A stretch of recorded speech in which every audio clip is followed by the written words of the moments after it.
खसरा और रूबेला की वबा से बचाव के लिए हुकूमत टीका अंदाजी मुहिम चला रही है। इसी मुहिम के तहत स्कूलों में भी बच्चों को टीका लगाया जा रहा है। इस मुहिम के तहत 9 माह से 15 साल की उम्र के तमाम तलबा को हिफाजती टीके दिए जा रहे हैं। टीका अंदाजी के इस प्रोग्राम के बारे में तलबा के सरपरस्तों को मालूमात देने के लिए नांदेड़ के मुख्तलिफ तालीमी इदारों में प्रोग्राम लिए जा रहे हैं। ऐसा ही एक प्रोग्राम सना उर्दू प्राइमरी स्कूल में लिया गया। प्रोग्राम के दौरान माहिर डॉक्टरों ने रूबेला वायरस के बारे में मालूमात दी और इससे बच्चों को बचाने के लिए हुकूमत की जानिब से दिए जा रहे टीकों के बारे में जानकारी दी। इस हिफाजती टीके के बारे में सरपरस्तों के जहनों में पाई जाने वाली गलत फहमियों को भी दूर करने की कोशिश की गई। तलबा को ये टीके 27 नवंबर को दिए जाएंगे, इस तरह की मालूमात दी गई। हुकूमत हिंद की जानिब से मीज़ल्स और रूबेला के ख़िलाफ़ टीका अंदाजी मुहिम का मतलब 2017 से जनवरी 2017 से इस प्रोग्राम को शुरू किया गया है। इसका मकसद जो है, हुकूमत ने एक टारगेट तय किया है कि 2020 तक मीज़ल्स का एलिमिनेशन एंड रूबेला का प्रिवेंशन करना है। तो उसी सिलसिले में ये प्रोग्राम चल रहा है। ऑलरेडी 20 रियासतों में ये मुहिम हो चुकी है। अभी महाराष्ट्र में आइंदा माह 27 नवंबर से ये मुहिम शुरू होने जाने वाली है। इसमें जो है 9 माह से लेकर 15 साल तक की तमाम बच्चों को ये टीका दिया जाने वाला है।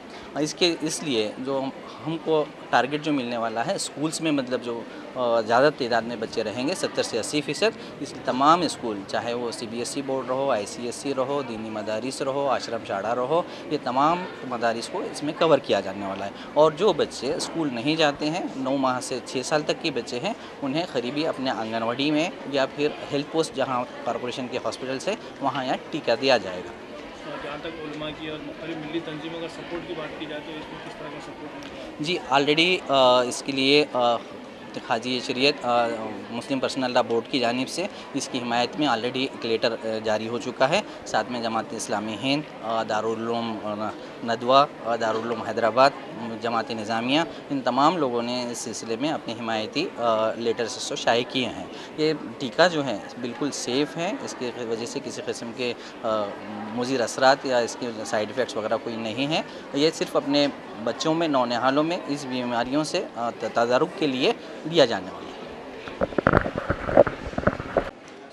ही जी मोहीम आहे ती गोवर रुबेला लसीकरण मोहीम आहे।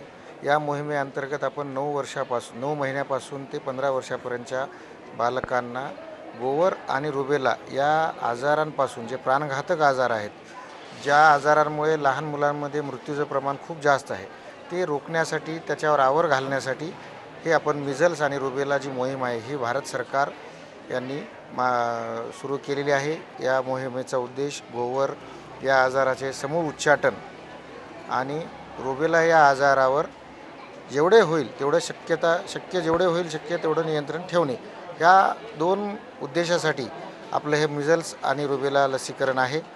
आणि हे पुढच्या महिन्याच्या म्हणजे नोव्हेंबर 27 पासून डिसेंबर 27 या पूर्ण महिन्याभरामध्ये आपल्या पूर्ण महाराष्ट्र राज्यात राबवण्यात येणार आहे। आणि याचा मेन टार्गेट एरिया म्हणजे मेन टार्गेट एज आहे 9 महिने ते 15 वर्ष।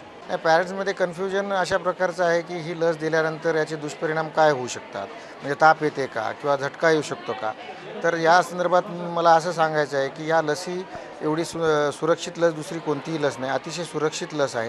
आणि ही नवीन लस नाही, आपण ही मागच्या 40 वर्षापासून देत आलेलो आहोत, परंतु ही आपण आता शाळेत पहिल्यांदा देत असल्यामुळे पालकांमध्ये थोडंसं कन्फ्युजन आहे। ते कन्फ्युजन दूर करण्यासाठीच आम्ही प्रत्येक शाळेमध्ये पालक सभा घेऊन आम्ही या लसीकरणाच्या मोहिमेबद्दल माहिती देत आहोत। आज का जो प्रोग्राम रहा रूबेला शेड्यूल के ताल्लुक से, ये काफ़ी अच्छा है कि आने वाले रूबेला डिसीज़ के बारे में इंफॉर्मेशन दी गई है, लेकिन इसको नेशनलाइज प्रोग्राम बनाना चाहिए और इसका अवेयरनेस बढ़ाना चाहिए पूरे नेशनल लेवल पर, जो आज हमको महाराष्ट्र में तो नज़र नहीं आ रहा।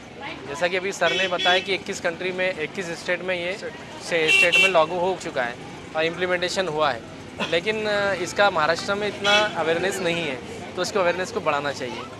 और पब्लिसिटी, जैसा हमें म्यूनसिपल कॉर्पोरेशन हो गया है, यहाँ के ये सारी ऑथेंटिक होना चाहिए पेपर में। तो ये प्रोग्राम पेरेंट्स जो शरीक रहते हैं उनके जहनों में किस तरह के अशकाल आते हैं, क्या डाउट्स नहीं है, वही ना, पेरेंट्स का तो बोलना सही है। जो हर कोई पेरेंट्स अपने बच्चों के ताल्लुक से प्रिकॉशंस रहता है कि फ्यूचर में ये प्रोग्राम कहीं गलत तो नहीं दिया जा रहा है। इसकी इन्फॉर्मेशन आजकल खुफिया न्यूज़ से और जो सोशल मीडिया की न्यूज़ से मिल रहा है कि ये मतलब बच्चों को बांझपन बनने के लिए कराया जा रहा है। ये लोगों में आज इस तरह की एक्टिविटी सुनने में आ रही। तो इसको गवर्नमेंट ने, मैं तो चाहूँगा कि गवर्नमेंट ने इसको खुलेआम आकर बताना चाहिए, नेशनलाइज करके बताना चाहिए कि लोगों में शंका है कि ये प्रोग्राम की वजह से बच्चे आगे फ्यूचर में बांझ हो जाएंगे, उनके अंदर कंजेनाइटिस प्रोग्राम आ जाएगा। तो ये सारी चीज़ों को मैं तो इस प्रोग्राम के माध्यम से बोलना चाहूँगा कि गवर्नमेंट ने इसको पूरा नेशनलाइज करना चाहिए। जैसा कि अभी सिर्फ 20 स्टेट का ही बारे में बात हुई, तो मैं समझता हूँ इसको पूरे स्टेट में लागू करना चाहिए। जिस तरह के थ्रू आउट ऑफ इंडिया इसकी अवेयरनेस होना चाहिए, जो सोशल मीडिया के ज़रिए से। मैं थोड़ा सा कम पढ़ रहे समझो। मेरा नाम इमरान अली खान, और मैं सभी सना स्कूल के जो भी साथीज़ा पेरेंट्स आए उनकी तरफ से भी हाफ में बोलना चाहूँगा कि इसमें अभी भी लोगों में मतलब शंका है, कन्फ्यूजन है कि मेरे आगे बच्चों में फ्यूचर में कुछ बच्चों को किसी किस्म का कोई डिसीज़ ना हो जाए, नुकसान ना हो जाए।